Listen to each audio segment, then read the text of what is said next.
마녀 사냥은 왜 수많은 사람을 희생시켰을까? 마녀 사냥은 15세기 정입의 아르투아 백자의 형제의 수도인 아르스에서 운동생을 하는 이명에게 마법사라는 잼봉을 씌워서 처형하면서 시작되었다. 마녀 사냥의 사실은 그 당시 혼란스러운 시대 상황으로 인해서 일어났다. 14세기 후반부터 기근, 패스트, 100년 전쟁이 이어졌고 그들의 내란과 반란, 교황의 아벤영 유폐에 따라 교회는 분열되어 있었다. 게다가 오스만 투르크 군사적인 위협에 처한 유럽은 혼란의 시대에 놓여 있었다. 그 당시 사람들은 이런 불행이 인간과 교회의 타락 때문이라고 생각했다. 그래서 결국은 최후의 심판이 가까이 올 것이라는 사회적인 분위기가 고조되던 때였다. 이러한 불안과 공포는 중세 유럽인들을 공강 상태로 몰아넣었으며 그들의 어려움과 죄책감을 짊어질 대상이 필요했다. 그것이 바로 마법사들과 마녀들이었다. 15세기부터 신적인 마녀 사냥은 16세기 들어서면서 유럽 전체로 퍼져나갔다. 마녀나 마법사로 지목된 사람들은 어떤 특별한 이유가 있는 것은 아니었다. 평소 행실이나 보거나 무언가 의심쩍은 부분이 있는 사람, 특히 이것이 여자일 경우에 의무없이 여자가 선거되어서 또한 그들 대부분은 가난하게 되거나 혼자 사는 소외된 계층이었기 때문에 그들이 무지로 증명되는 경우는 거의 없었다. 마녀 사냥은 혹독한 고문으로 유명한데 가장 흔하게 사용한 것은 물고물이었다. 마법사나 마녀를 기소된 사람은 몸이 묶여서 강이나 연못에 던져졌다. 만일의 무리로 떠오르는 악마의 도움으로 살았다고 생각해서 즉시 처형을 했으며 물속에 빠져 죽는 결백한 사람으로 간주했다. 이러한 관계는 18세기에 접어들면서 차츰 사라지게 되었다. 그러나 집단적인 공포와 두려움을 해소하기 위해서 수많은 사람이 희생되고 말았다. 마녀 사냥의 소년들의 속에서 희생된 사람들 중에는 정신질환자가 다수 포함되어 있을 것이라고 추측할 수 있다. 조현병과 같은 경우에 망상에 사로잡혀 현실감이 없고 대부분이 대인관계를 피하고 은둔생활을 하기 때문이다. 이들은 정상인들의 눈에는 뭔가 이상하고 미심쩍은 인물로 지목되기 가장 좋은 대상이었을 것이다. 마녀 사냥이 종지부를 찍은 수세기가 지났지만 지금도 정신질환자가 마귀에게 씌었다는 관념은 존재한다. 그래서 마귀를 쫓는다는 명목으로 안수기도가 행해지기도 한다. 그런데 이 의식이 환자가 거의 신신할 정도까지 환자의 몸을 때리기도 하고 마사지를 하기 때문에 현실감이 없는 환자들은 이것이 매우 공포스러울 수밖에 없었다.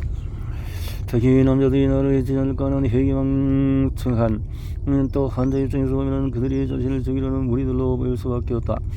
결국 환자는 그런 공포에서 벗어나기 위해 반항을 하거나 발버둥을 치게 된다.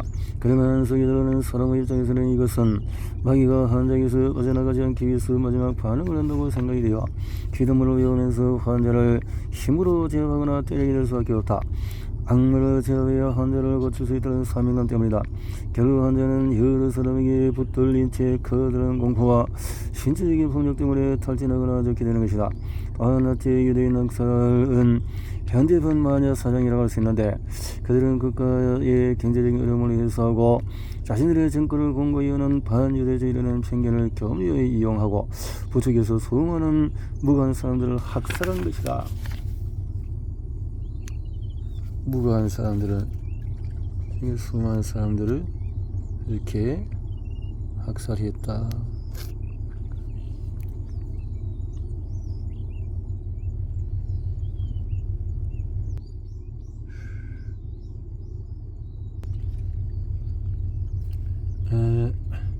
마니아에게서 엿볼 수 있는 개성화. 마니아라는 말은 원래 정신과적인 용어로 조증, 환자를 의미한다. 마니아의 의원은 술과 관계의 신인 디오니소스를 따르는 여성들은 마이나데스라고 부른 것에서 기억한다. 그들은 화되어 술을 들고 흥분하면 짐승의 살을 날로 뜯어먹고 피를 마시기도 했다. 저증은 우울증은 달리 기분이 들뜨고 말이 많아지며 무엇이든 할 수 같은 가다운 자신을 갖는 상태이다. 그래서 일부 저증 환자들은 신용카드로 자신이 필요 없는 것을 수백만 원씩 구입하기도 하고 다른 사람에게 가다운 선심을 쓰기도 한다. 어떤 사람들은 저증이 행복한 상태가 아니냐고 반문하기도 한다. 문제는 이런 가다운 자신감이 현실과 너무 동떨어졌을 경우에 저증 인해서 크게 빚어지거나 파산손을 받기도 한다는 데 있다. 마리아는 저증 환자를 의미하기도 하지만은 이제 어떤 사물이나 취미, 취향에 광적인 집착을 보이는 사람을 가리키는 말로 많이 쓰이고 있다. 지금 시대적인 저를 바뀌어서 마니아를 장대성을 갖고 있는 사람들로 인정하는 현이 크지만은 마니아에 대한 일반인들의 시선이 곱지 않은 시절도 있었다. 마니아는 그 어근에서 알 수 있듯이 조증한 자처럼 현실과 동떨어져서 자신의 생활에 몰두하고 자기 멋에 취해서 사는 도치적인 사람들로 인식이 되었다. 설사 돈이 많지 않아도 자신의 취미를 위해서 큰 돈을 투자하고 오로지 취미 생활에 몰두해서 현실과 동떨어진 것처럼 보인다. 사회는 고등어들에게 사회가 정한 평균적이고 일률적인 삶을 살도록 강요한다. 그리고 그런 삶에서 벗어나는 개인은 죄책감을 느끼게 하고 격리하려고 한다. 이런 사회가 주는 교육이나 조직생활을 통해 우리 의식에 내재된다. 그러나 우리가 오로지 사회적인 평가나 사회적인 기준에 자신을 맞추고 살면은 결국 필연적으로 자기 소외 또는 자기 부정에 빠지게 된다. 그 사람은 단지 외부적인 역할이나 집단적인 이상을 위해서 사는 사람이 되며 자신의 내적 천하 개성을 소홀히 하기 때문이다. 우리는 각자 고유한 자신의 본성을 갖고 있다. 우리 마음 속에는 언제나 내가 하고 싶은 것은 이러이러한 것이 있는데라고 하는 외침이 있다. 그것은 그 사람만의 진정한 의미의 개성이다. 이 개성은 그 사람이 있는 그대로의 전부이며 그 사람의 본성이다. 따라서 개성 말은 자기 자신이 되도록 하는 것을 말한다. 남과 다른 자신의 본성을 받아들이고 실천에 옮기는 행위가 바로 개성하다. 그러나 대부분의 사람은 사회의 평가와 인식에 들어가서 저절하고 결국 포기하고 만다. 그런 면에서 마니아들은 마음속에서 외치는 내면의 소리를 어느 부분 받아들인 사람이라고 볼 수 있다. 그들은 집단이 요구하는 삶과 자신의 목표를 어느 정도 구별하고 있는 것이다. 그들은 자신의 어린 시절에 교육받고 강요받았던 사회의 가치관에서 벗어나 자신의 내면을 들여다보고 자신은 단지 자신일 뿐이라는 사실을 체득하고 있다고 볼 수 있다. 그런 면에서 마니아는 계속적인 부모의 이권을 추구하기보다는 어떤 면에서는 손해볼 수 있는 일, 그러나 또 자신이 진정 원하는 일에 몰두하는 사람이라고 할 수 있다. 마니아, 몰두하는 사람이라고 할 수 있다. 있네요. 자, 마음속의 어린아이는 왜 존재할까? 인간의 마음속이라는 어린아이와 우리가 성소하다고 말하는 어른스러운 성향이 함께 존재한다. 그래서 때로는 어린아이의 성향이 튀어나오기도 하고 또 때로는 어른스러운 성향이 나타나기도 하는 것이다. 우리가 어른이 되고 나이를 먹어가더라도 이런 마음속의 어린아이는 나이를 먹지 않은 채 불쑥불쑥 튀어나오는 경우가 많다. 그럴 때 사람들은 자신이 미숙하거나 어딘가 모자란다고 생각하기 쉽다. 하지만 우리 마음속의 어린아이는 분명 긍정적인 기능을 가지고 있다. 마음속의 어린아이는 매우 이기적이기 때문에 자신을 챙기게 함으로써 생존을 가능하게 한다. 그리고 마음속의 어른이 항상 인생을 심각하게 생각하고 걱정할 때 벌써 튀어나와서 미래에 대한 걱정하지 말고 오직 하늘을 즐기라고 말해준다. 또한 남들에게 관심을 전달하고 자신의 관심이 없는 사람에게는 자신을 먼저 생각하고 챙기라고 충고한다. 사소한 일에도 즐거워하기 때문에 삶의 활력을 찾아준다. 또한 엉뚱한 행동을 하게 만들어 삶의 즐거운 변화를 주기도 한다. 이런 것들이 마음속 어린아이의 역할이다. 그래서 자신이 실수하거나 유치하게 행동할 때 자신의 마음속의 어린아이가 화를 내지 않는 것이 좋다. 아무리 화를 내고 미소가도 야단을 쳐도 마음속의 어린아이는 혼자 웃으면서 못 떨어져 갈 것이기 때문이다. 레이맨이라는 영화를 보면 동생 차이는 영어하고 술세지향적이며 세속적인 어른의 모습이다. 그는 어린 시절부터 우리가 사회에서 배워왔던 어른이라면 어떻게 살아야 하는지를 배울 것이다.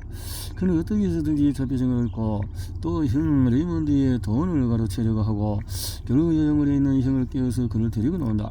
어른이 된다고 하는 것은 사실 우리가 사회적으로 배운 것들이다. 체면을 중요시하고 먼저 사회에 기여하고 돈과 명예를 얻어야 한다는 사회에 살아가기 위한 처세다. 우리가 태어났을 때 어른의 측면을 가지고 있지 않았다. 그런데 나이를 먹으면서 사회를 통해서 배우며 사회가 요구하는 인간이 되어간다. 그런데 중요한 점은 물질의 명예, 돈은 우리에게 궁극적으로 행복감을 가져주지 않는다는 것이다. 우리를 행복하게 하는 것은 여전히 자라지 않고 마음속에 존재하는 어린아이의 측면이다. 어린이를 미래를 걱정하고 현재를 즐기며 물질에 또 명예에 관심이 없다. 당장 즐거운 것을 찾고 당장 만족해야 하며 마음속의 흐름대로 자기가 하고 싶은 것을 한다. 그런데 이러한 어린아이의 측면은 우리가 성인이 되어서도 우리 마음속에 존재한다. 그런 측면에서 레이맨의 레이먼드와 찰리는 한 사람 안에 존재하는 어린아이와 같은 면과 어른스러운 면을 대변하고 있다. 더 많은 돈을 벌기 위해서 멋진 스포츠카를 소유하다. 도스란 찰리는 자신 안에 존재하는 어린아이와 같은 측면을 억누르고 지내면서 살았던 사람이다. 그런 사회에서 성공하고 돈을 버는 것만이 인생의 목표가 되어버렸다. 반면에 자폐증을 갖고 있는 레이먼드는 완전히 다르다. 레이먼드는 자신이 좋아하는 라디오 프로그램을 정시에 들어야 하고 자기가 하고 싶은 것만 하며 남의 시선에 전혀 관심이 없다. 단지 자기가 원하는 것을 하기 위해서 현재를 미래에 자동차하지 않은 채 하루하루 살아갈 뿐이다. 이렇게 양극단에 놓인 두 사람이 만나게 된다. 동생의 형이 돈을 가르치기 위해서 그를 억지로 데리고 나왔지만 자폐증을 갖고 있는 형을 보면서 자기 안에 존재하는 어린 아이를 보게 된다. 자신의 마음속의 어린 아이와 직면하게 되는 것은 큰 절망에 부딪히거나 또는 질병을 해서 자기가 추구하던 것이 아무것도 아니라는 사실을 알게 된다. 찰리는 돈을 모두 잃어버리고 오로지 형의 돈을 뺏으려는 생각이 실현이 되지만 자폐증을 갖고 있는 형을 돌보면서 형이 가진 어린아이와 같은 면을 보게 된다. 그리고 자신이 그렇게 하고 아무것도 쓸모없다고 생각했던 하루를 즐기고 미래를 걱정하지 않고 다른 사람의 시선을 의식하지 않는 법을 배우게 된다. 사랑보다 수 있는 따뜻한 등 형을 돌보면서 자신의 억눌렸던 어린아이 같은 모습이 드러나면서 또 찰리는 형의 돈을 뺏는 것을 포기하고 진정으로 형제를 느끼게 된다. 우리 하나의 어린아이는 사회적인 지위나 명예의 능력을 무시하고 사랑과 동료애를 느끼게 하기 때문이다. 현대인들은 물질적인 풍요 속에서 정신적인 빈곤을 겪고 있다. 그래서 자신 내면의 어린아이에게 관심을 가지고 살펴볼 필요가 있다. 우리 하나의 어린아이는 가진 선수등이 우리에게 궁극적인 행복감을 가져다 줄 수 있기 때문이다. 궁극적인 행복감을 가질 수 있도록 그것이 진정한 행복. 예, 궁극적인 행복. 만성비를 주는 것은 병인가? 이거는 또 다음에 보기로 하고 여기까지만